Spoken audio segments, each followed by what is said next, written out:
Et oui, si vous avez suivi un peu les derniers épisodes, ça y est, on est arrivé à Porquerolles après une nuit qui fut un peu chaotique avec du brouillard. Si vous n'avez pas vu la vidéo, je vous invite à aller la voir sur les épisodes de Corail en voyage. C'était celui juste avant.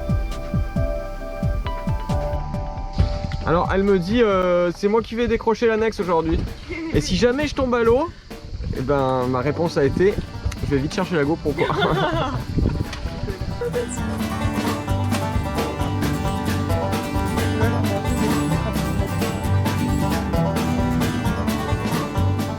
Allez, je vous raconte une petite anecdote marrante.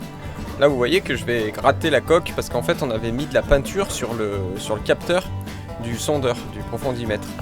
Donc voilà, alors j'ai gratté pour être sûr qu'il n'y ait pas de peinture parce qu'en fait le capteur nous donnait n'importe quoi comme données. Il me disait qu'il y avait 15 mètres d'eau alors qu'on était dans 4 mètres d'eau. Sauf que ce que j'avais pas prévu c'est qu'en fait c'est juste que le capteur s'était réinitialisé, qu'il était en pieds et pas en mètres. Voilà. Allez, c'est parti, on va aller faire un tour. Allez, c'est parti, on va aller faire un tour sur la plage. Notre-Dame, elle s'appelle, il me semble. C'est une plage de Porquerolles.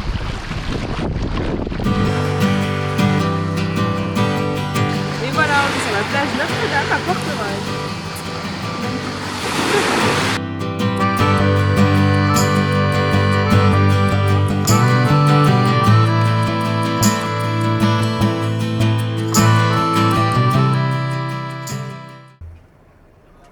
Alors je sais que vous allez peut-être pas voir grand chose, mais c'est tout simplement magique quand vous êtes au mouillage. Toutes ces petites lumières, c'est vraiment féerique. Regardez-moi ça. Oh là là là là, en vrai c'est extraordinaire, c'est magique. Regardez, on a même la petite lune là qui nous fait un petit coucou. J'adore. Je viens de me réveiller, regardez-moi ça quoi. Ah mais c'est fou hein.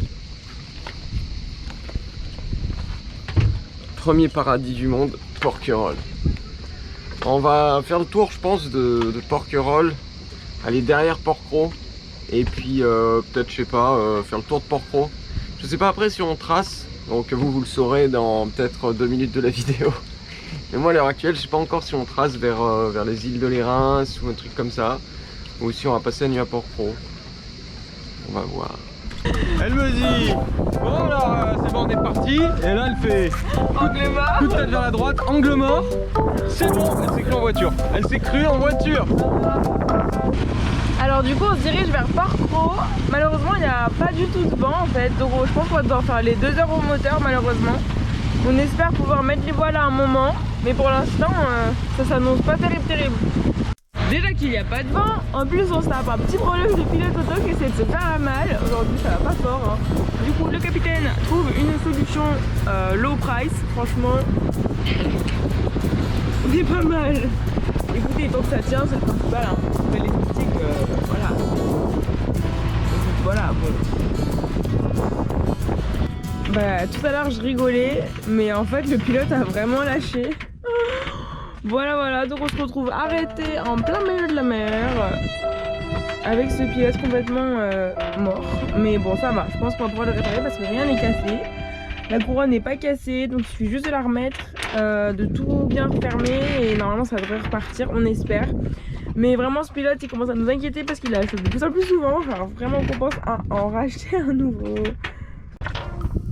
Ça me déprime tellement, on a décidé de faire une miniature. Bah, vous avez dû la voir direct, je pense qu'on va mettre celle-là. Voilà. On a mis la barre à auto du coup, franchement c'est la déprime. C'est la déprime, on a arrêté de mettre une navigation rapide. Je crois pas, je lui dis on a un pour 1 heure.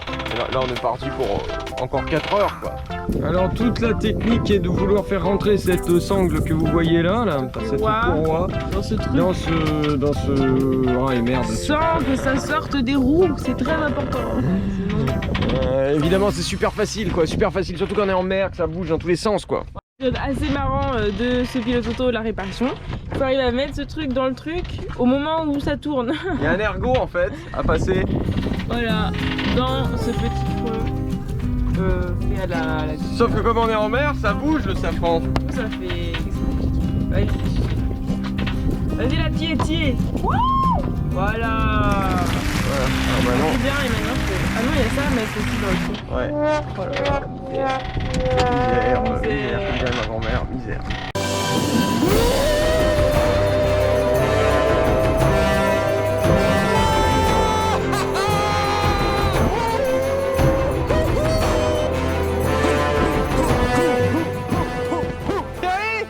Chérie, viens voir! Viens vite! Viens vite! Mais quoi? Qu'est-ce qu'il y a?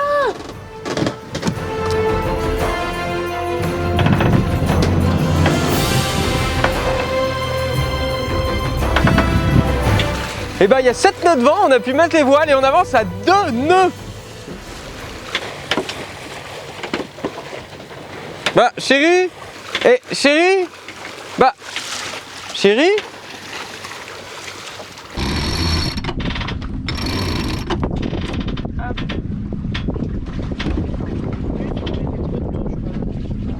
Notre récompense pour avoir réparé le pilote, c'est que le vent se lève enfin un petit peu, voilà, un petit chouille.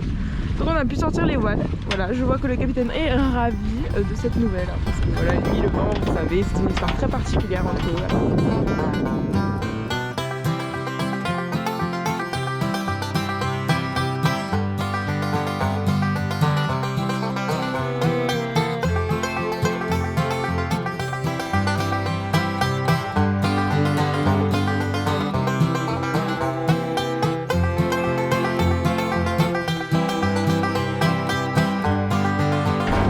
Alors là on va pas se mentir, j'avais réglé le bateau aux petits oignons, il allait à 3 nœuds 9, 4 nœuds. Il n'y a pas beaucoup de vent, mais après il allait à 4 nœuds.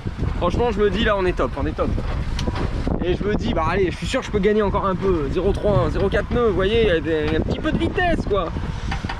On est tombé à 3 nœuds.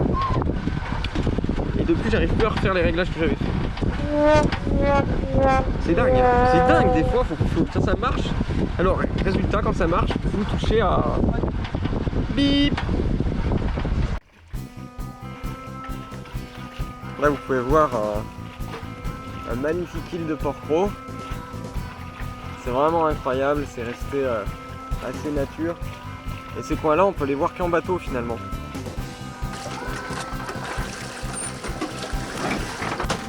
Et pendant ce temps-là dans le bateau,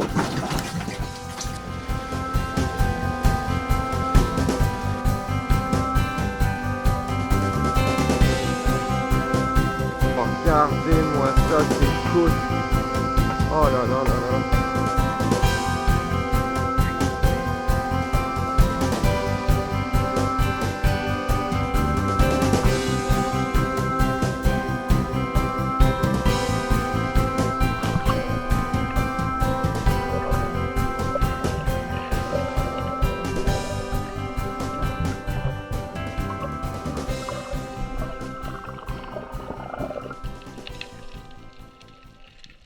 Here we go. Alors on a bien profité à Port-Cros. Voilà, et comme vous voyez, c'est la nuit et on part. C'est la nuit, du coup on part de Port-Cros et direction l'Italie. Voilà. On va voir, je sais pas encore selon, parce que là on est au moteur pour s'extirper de Port-Cros. Mais on va voir si selon le vent, si on trace plus près des côtes italiennes ou si on trace un peu au large, golfe de Gênes, etc. Ou Corse carrément, mais je pense pas. Donc là le projet c'est qu'on va naviguer jusqu'à ce qu'on n'en puisse plus quoi. Ouais, on va faire une grosse journée de nav, peut-être 2 jours, on verra. Voilà. Pour bien tracer, parce qu'il faut quand même qu'on trace. Ouais. Voilà, on commence par établir le spi. Voilà. Donc c'est parti, en plein milieu de la nuit comme on l'a déjà fait. Le capitaine commence par installer tout ce qu'il faut, donc les cordages où on a besoin qu'ils soient, etc. Moi pendant ce temps je surveille l'avant, enfin l'arrière plutôt. T'es censé tout de suite appeler le 16. Alors surtout n'oubliez pas, en navigation de nuit, le plus important c'est les gilets, la sécurité. Toujours s'accrocher aux lignes de vie, mais dans n'importe quelle situation, vraiment c'est le plus important. Donc ceux qui partent en nav de nuit là, surtout, vous n'oubliez pas de faire ça. Ah, c'est surtout s'attacher en fait. Il y en a beaucoup qui mettent les gilets, mais ils s'attachent pas au bateau. Donc ça ne sert à rien, si clairement c'est pas attaché, ça ne sert pas à rien, mais bon, en fait ça sert quand vous allez tomber dans l'eau parce que vous allez pouvoir allumer le gilet, etc. Mais il y a beaucoup plus de risques que vous tombiez dans l'eau, quoi, clairement. On espère que la vidéo vous a plu. N'hésitez pas à faire un tour sur notre page Utip. Il y a des super guides, des fiches qu'on a faites rien que pour vous, qui peuvent vous aider ou même vous apprendre à naviguer. Et d'ailleurs, on a sorti un dernier guide cuisine avec plus de 30 recettes faciles à la poêle. Voilà, on espère vous revoir bientôt sur la prochaine vidéo. Voilà. Plouf! T'es sérieux? C'était pas bien plouf? Non. Ah bon.